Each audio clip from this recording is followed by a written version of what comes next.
నేటి సీతాదేవి కాలం నుండి ద్రౌపదీదేవి కాలం వరకు స్త్రీని అగౌరవపరచడం, ఆమెను కించపరచడం ఎంతవరకు కరెక్ట్ చెప్పండి?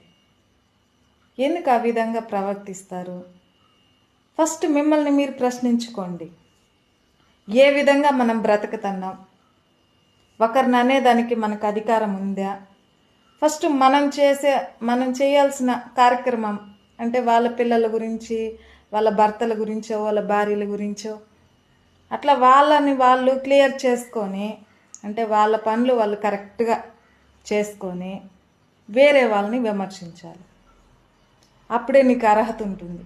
నీది వదిలేస్తావు, పక్కన వాళ్ళది ఏం చేస్తున్నారని తొంగి చూస్తావు.